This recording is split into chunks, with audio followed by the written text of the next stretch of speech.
حضرت آدم علیہ السلام کی وفات کے بعد حضرت شیش ولی عہد ہوئے اور اللہ کے احکامات کو عام کرتے اور عبادت الہی میں وقت صرف کرتے۔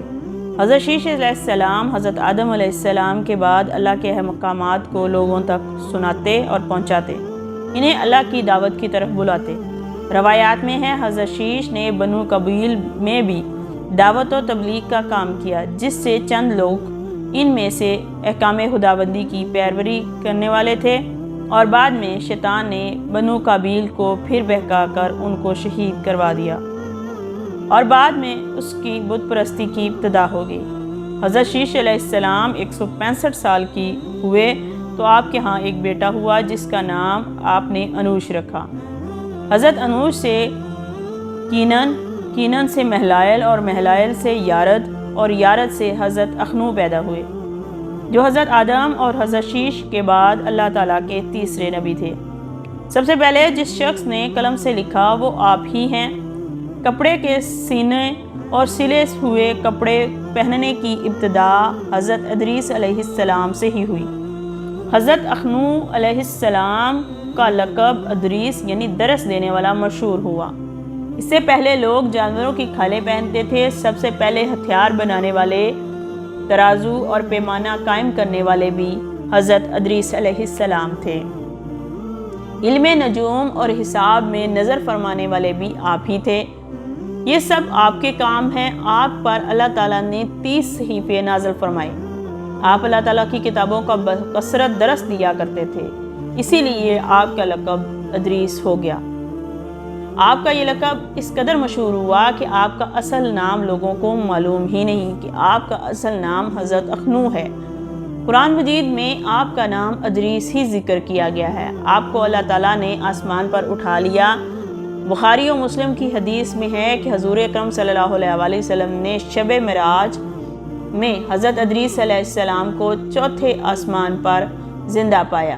حضرت کعب احبار رضی اللہ تعالیٰ عنہ سے مروی ہے کہ وہ ہر روز پیرہن سیتے تھے، ہر دم سینے میں تسبیح پڑھتے تھے اور کسی سلائی کی اجرت نہ لیتے تھے۔ ایک دن وہ اپنے کام سے فارغ ہو کر بیٹھے تھے کہ ملک الموت آرزوئے تمام امر اللہ کی صورت میں ایک آدمی کی شکل بن کر مہمان کے طور پر حضرت ادریس علیہ السلام کے دروازے پر پہنچے۔ حضرت علیہ السلام صائم الدہر تھے۔ جب شام ہوئی تو افطار کے وقت آپ کا کھانا بہشت سے آتا، جس قدر آپ کھانا چاہتے کھا لیتے اور بقایا کھانا بہشت میں واپس چلا جاتا تھا۔ اس دن کھانا جب آیا تو حضرت ادریس علیہ السلام نے وہ کھانا اس مسافر کو پیش کیا، لیکن مسافر نے کچھ نہ کھایا اور قدم پر قدم رکھ کر عبادت کرتا رہا۔ حضرت ادریس علیہ السلام ان کا یہ حال دیکھ کر معتجب ہوئے کہ یہ کون شخص ہے۔ اگلے دن حضرت ادریس علیہ السلام نے ان سے کہا، اے مسافر، تو میرے ساتھ چل، خدا کی قدرت صحرا میں جا کر دیکھیں۔ تب دونوں بزرگ گھر سے میدان کی طرف نکلے۔ جاتے جاتے ایک گیہوں کے کھیت میں جا پہنچے۔ حضرت ملک الموت نے حضرت ادریس علیہ السلام سے کہا کہ میں گیہوں کھانا چاہتا ہوں۔ آپ نے فرمایا، عجب ہے، رات کو تو نے حلال کھانا تو کھایا نہیں، اب حرام کھانا چاہتا ہے۔ پھر وہاں سے دونوں بزرگ دوسرے باغ میں پہنچے۔ وہاں بھی انگور کے درخت تھے۔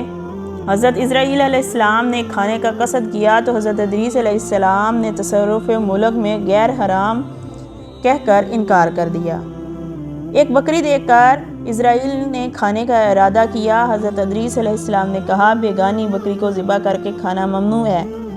اس طرح 3 روز تک دونوں باہم گفتگو کرتے رہے۔ حضرت ادریس علیہ السلام کو لگا یہ شخص بنی آدم سے معلوم نہیں ہوتا، آخر یہ شخص کون ہے؟ اور فرمایا کہ خدا کے واسطے ظاہر تو کرو، تم کون ہو؟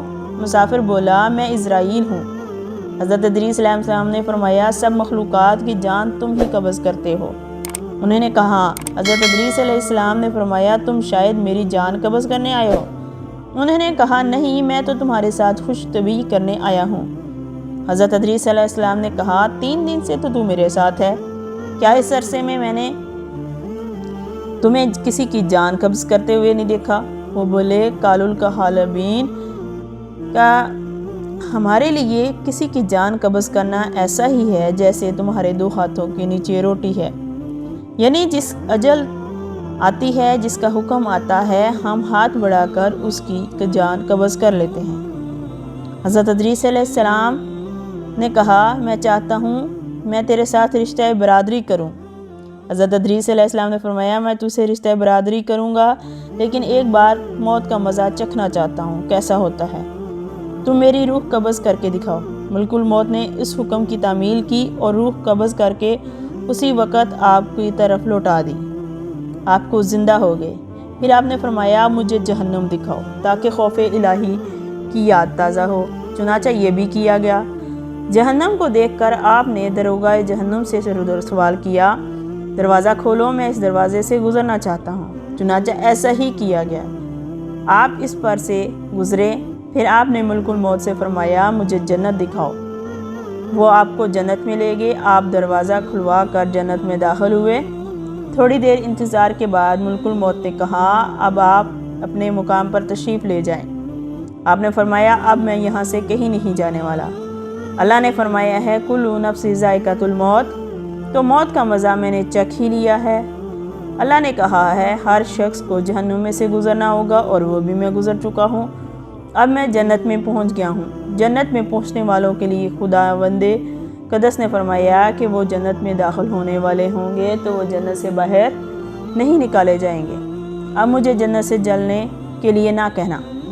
اللہ تعالیٰ نے ملک الموت کو وحی بھیجی، حضرت ادریس علیہ السلام نے جو کچھ کہا ہے میرے اذن سے کہا ہے، وہ میرے ہی اذن سے جنت میں آئے ہیں، لہذا تم انہیں چھوڑ دو، وہ جنت ہی میں رہیں گے۔ چنانچہ حضرت ادریس علیہ السلام آسمان کے اوپر جنت میں ہیں اور زندہ ہیں۔ حضرت ادریس علیہ السلام کے آسمان پر اٹھائے جانے اور ان کو ملنے والی نعمتوں کا مختصر اور جمالی تذکرہ قرآن مجید کی سورۃ مریم میں ہے۔ ترجمہ ہے کتاب میں ادریس کو یاد کرو، بے شک وہ صدیق تھا، سچا تھا، غیب کی خبریں دیتا تھا، ہم نے اسے بلند و مقام پر اٹھا لیا جن پر اللہ تعالیٰ نے احسان کیا۔ غیب کی خبریں بتانے والوں میں سے آدم کی اولاد میں سے ادریس ہے۔